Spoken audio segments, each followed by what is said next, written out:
Assalamualaikum warahmatullahi wabarakatuh. Perkenalkan, nama saya Rezal Resenda. Saya berasal dari Universitas Negeri Malang, Fakultas Ilmu Keolahragaan, jurusan Pendidikan Kepelatihan Olahraga.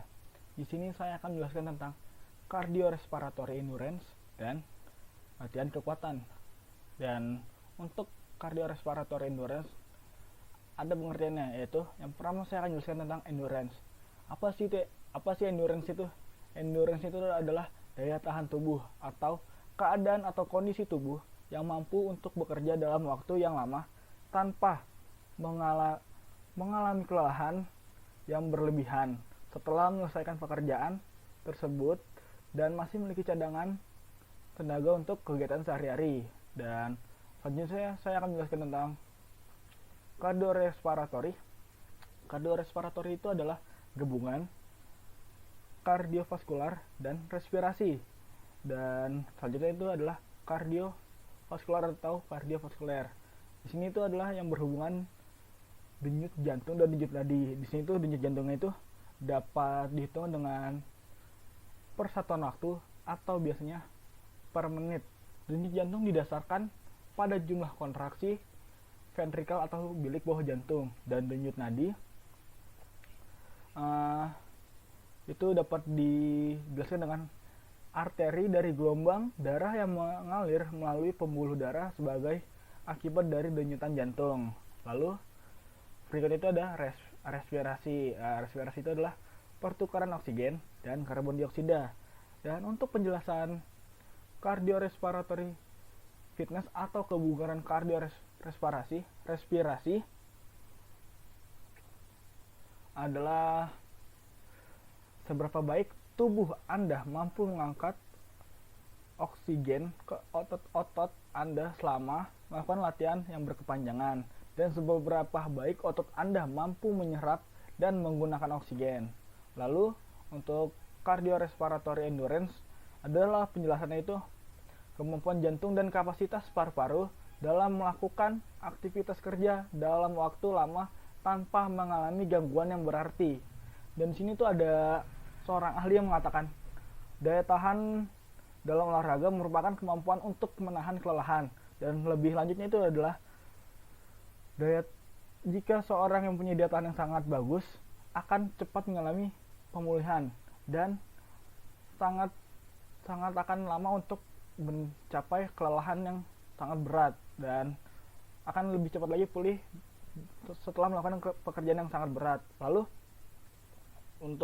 Lalu menurut para ahli juga, kardiovaskular itu mengacu kepada kemampuan melakukan kegiatan berintensitas dengan keseluruhan tubuh dan sebagian besar otot untuk periode waktu yang paling panjang. Dan penjelasan untuk cardiorespiratory endurance adalah kemampuan seseorang dalam menggunakan sistem jantung, pernafasan, dan peredaran darahnya secara efektif dalam menjalankan kerja terus-menerus yang melibatkan kontraksi sejumlah otot besar dan dengan intensitas waktu yang sangat tinggi. Lalu di sini juga cardiorespiratory itu mempunyai manfaat dan tujuannya. Salah satu fungsi utamanya itu adalah jantung. Jantung itu sebagai alat transportasi pengangkutan oksigen dan karbon dioksida. Dalam fungsinya sebagai pembawa gas, ini tidak lepas dari fungsi paru-paru. Jadi jantung dan paru-paru itu sangatlah penting dalam yang sebut istilah itu adalah kardiorespirasi. Dan sebab karena hal ini, jantung akan meningkat dan kebutuhan oksigen akan meningkat dari keadaan normal. Lalu pengaruh latihan terhadap kesehatan umumnya itu terhadap otot jantung itu adalah bahwa otot jantung ukurannya akan meningkat karena otot jantungnya itu digunakan dengan tuntutan yang lebih besar. Dan lalu untuk pengaruh latihan terhadap denyut jantungnya itu adalah dari hasil tes atlet olimpiade terbukti bahwa seorang atlet mempunyai denyut jantung yang tidak cepat dibandingkan dengan orang yang tidak terlatih. Jadi seorang atlet ini diperkirakan bahwa denyut jantung itu lebih sedikit daripada denyut jantung yang tidak terlatih. Jadi itu lebih dikit lagi untuk memompa jantungnya itu karena terlatih dan sangat kuat. Dan pengaruh latihan terhadap tekanan arteri itu banyak eksperimen yang menunjukkan bahwa peningkatan tekanan darah pada orang yang terlatihnya itu lebih sedikit daripada orang yang tidak terlatih adalah tekanan darahnya itu, jika yang terlatih itu bisa bisa mempunyai pernafasannya itu, nafas itu 6 sampai 8 kali per menit, sedangkan pada orang yang tidak terlatih itu hanya 18 sampai 20 kali per menit, dan pernafasannya itu lebih dalam diafragmanya. Dan jika yang tidak terlatih itu diafragmanya yang bergerak sedikit.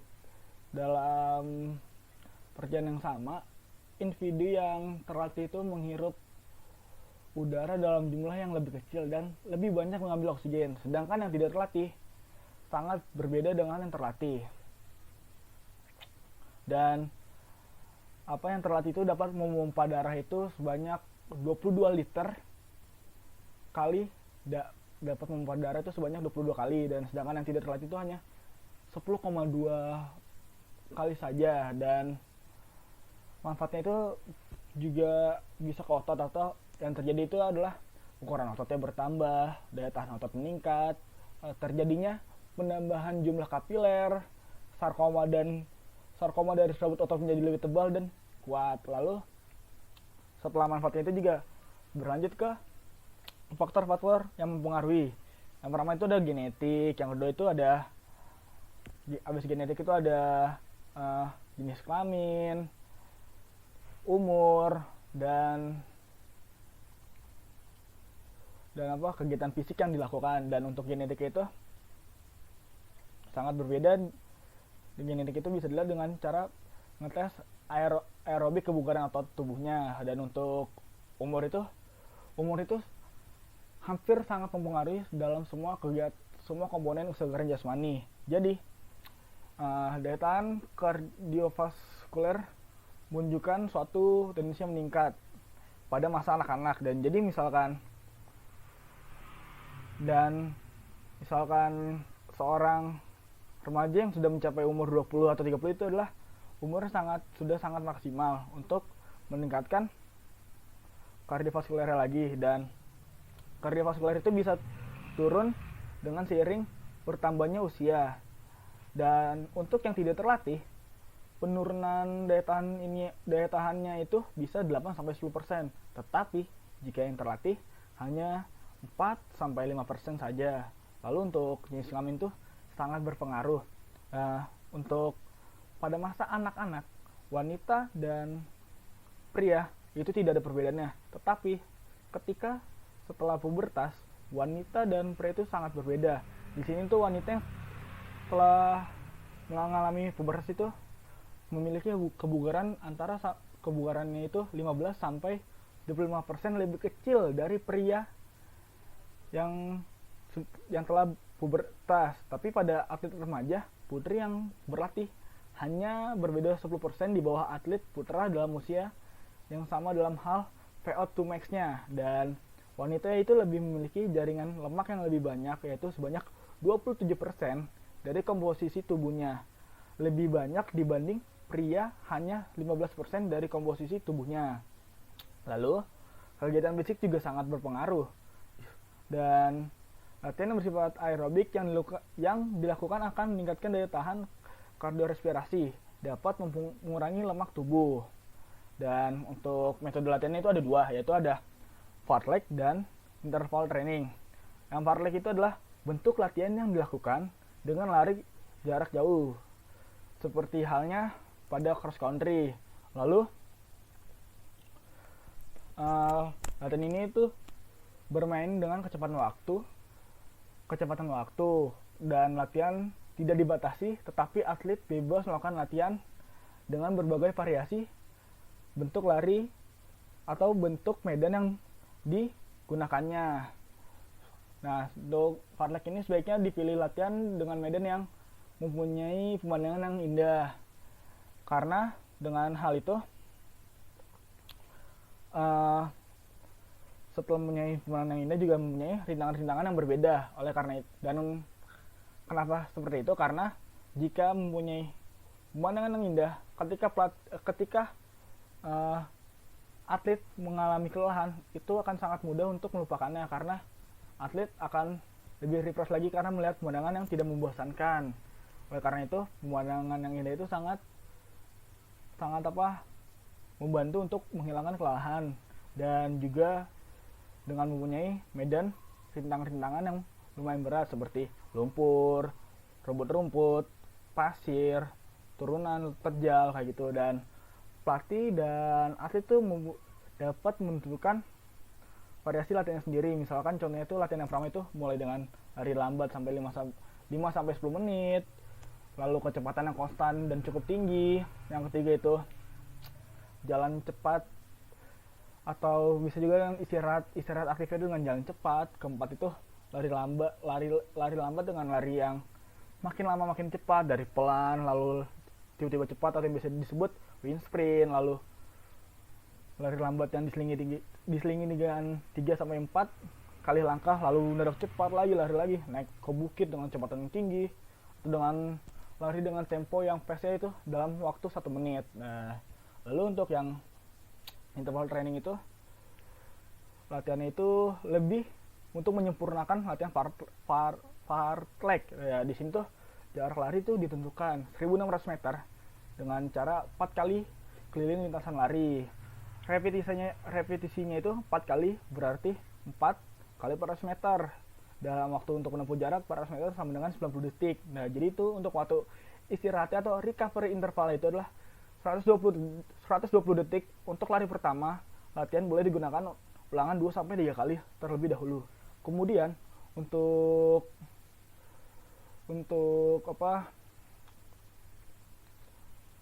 selanjutnya itu atlet diharuskan menempuh jarak dengan waktu 90 detik, kemudian jalan selama 120 detik, baru kemudian lari untuk putaran kedua. Istirahat lagi dan seterusnya sampai selesai 4 kali 400 meter per lari. Dan untuk cara meningkatkan beban dapat pula juga dengan memperberat salah satu dari faktor-faktor yang telah dikombinasikan dengan seperti jarak yang ditempuh, repetisi yang diperbanyak, atau waktu yang dipercepat. Jadi untuk kardiorespirator itu segini saja dulu cukup. Dan selanjutnya itu saya akan menjelaskan tentang latihan kekuatan.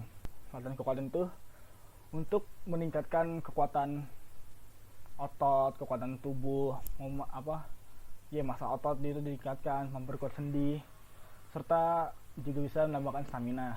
Namun di sini tuh kita harus mempelajari teknik-tekniknya dulu agar latihan yang telah kita lakukan itu tidak sia-sia, dan bisa juga untuk mengurangi cedera resiko, dan bisa juga untuk mempelajari lagi menjadi lebih baik. Dan untuk melakukan latihan kekuatan ini bisa kita lakukan di mana saja, tapi jika misalkan ingin lebih serius lagi, bisa dilakukan di tempat gym karena mempunyai alat-alat yang lebih memadai. Misalkan kita ingin menggunakan alat-alat, namun bisa juga lakukan di rumah dengan alat seadanya. Dan untuk melakukan latihan ini, kita itu harus melakukan stretching dulu. Yang paling penting itu bisa dilakukan dalam 5-15 menit. Dan melakukan latihan kekuatan itu bisa diatur jadwalnya seperti Senin, Kamis, atau Senin, Rabu, Selasa, Kamis. Bisa juga kalau 3 hari itu Senin, Rabu, Jumat, atau Selasa, Kamis, Sabtu. Dan banyaklah jadwal-jadwal yang bisa kita atur itu untuk mulai latihan kekuatan ini. Dan latihan kekuatan ini mempunyai manfaat yang sangat banyak, ya kan. Manfaatnya itu dalam latihan kekuatan itu memperlancar peredaran darah, meningkatkan metabolisme, dan menjaga fungsi organ tubuh, meningkatkan kepadatan dan kekuatan tulang, menjaga fleksibilitas dan keseimbangan tubuh, memperbaiki postur tubuh juga, karena kita melakukan latihan yang lumayan berat juga bisa memperbaiki postur tubuh. Dan misalkan dari gemuk itu juga misalkan melakukan latihan yang pas untuk diet itu juga bisa menjadi tubuh itu lebih gampang untuk kurus ya.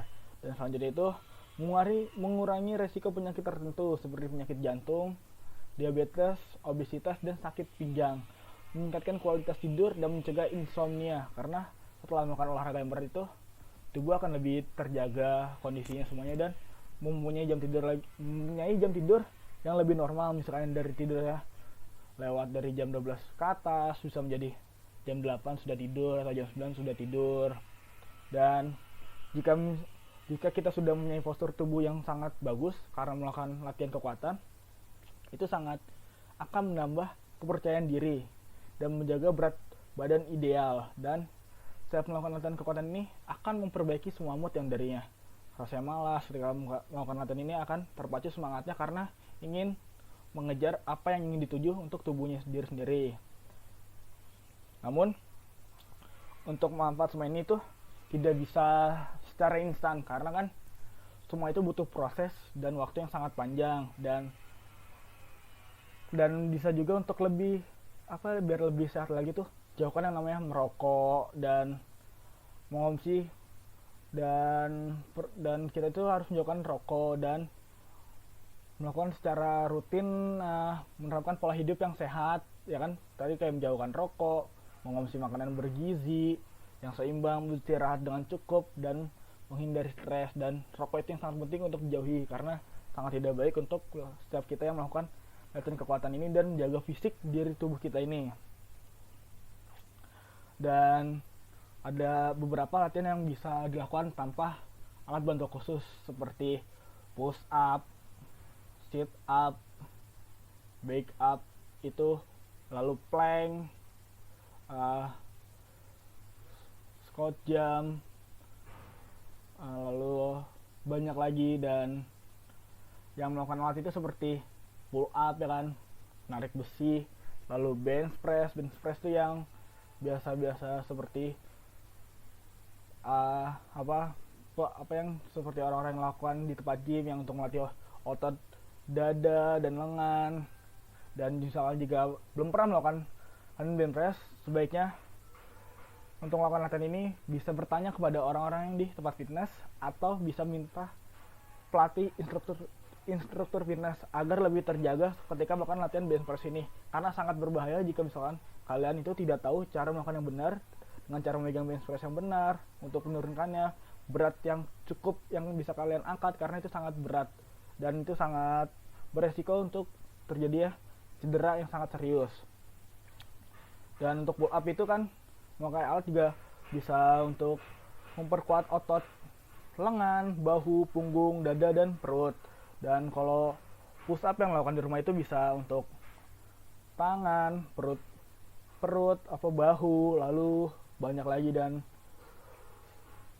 untuk plank itu untuk jaga perut, untuk perut itu kuat. Jika misalkan mempunyai core yang sangat kuat itu bisa melakukan plank yang lumayan lebih lama daripada misalkan awal cuma sampai 30 detik, bisa lebih dari 2 menit atau 1 menit lebih, itu juga bisa. Lalu untuk sit up itu untuk perut, untuk bagian perut samping, perut atas atau perut bawah juga bisa. Dan latihan yang bisa dipakai untuk di tempat fitness juga untuk pakai alat namanya adalah ada cable station yang digunakan dengan cara ditarik. Penggunaan alat ini sesuai dengan bobot tubuh penggunanya dan bertujuan untuk mengencangkan otot punggung dan lengan bawah. Dan lalu untuk latihan di tempat gym itu sangat berpotensi sangat bagus, karena misalkan kalian mau latihan kekuatan di tempat gym, yang pertama itu bisa ketemu banyak orang. Di situ juga bisa yang dari kamu tidak percaya diri bisa menjadi percaya diri karena bisa bersosialisasi juga, menambah wawasan karena saling memberitahu apa yang kurang dari tubuh kita, apa yang harus kita lakukan. Juga misalkan melakukan latihan bisa bertanya-tanya walaupun tanpa instruktur fitness. Jadi misalkan kalian tempat gym itu lebih banyak lagi manfaatnya. Tetapi jika latihan sendiri di rumah itu ada bagus dan ada baiknya. Bagusnya juga tetap tubuh kalian itu tetap terjaga, namun yang buruknya itu bisa kalian tuh merasakan namanya malas, yang tadi niatnya latihan pagi jadi nanti aja deh latihan sore, akhirnya tidak latihan dan terbuang sia-sia, dan akhirnya kondisi tubuhnya tidak teratur lagi, dan banyaklah untuk yang di rumah itu banyak buruknya. Namun jika kalian punya semangat itu tidak akan terjadi, misalkan kalian menjadwalkan secara teratur. Lalu untuk yang dilatih di rumah juga bisa mengganti kayak botol aqua diisi pasir, bikin bench press sendiri, walaupun tidak terlalu tidak terlalu berdampak besar, tapi itu sangat membantu untuk kecil walaupun sedikit demi sedikit itu akan sangat membantu. Dan latihan di gym itu memang alat yang sangat memadai, itu sangat bikin mood kita naik ketika melakukan kekuatan yang sudah sangat berat dibantuin dengan cara bersosialisasi. Jadi itu saja untuk latihan kardiorespiratory, endurance, dan latihan kekuatan. Sekian dari saya, kurang lebihnya mohon maaf. Wassalamualaikum warahmatullahi wabarakatuh.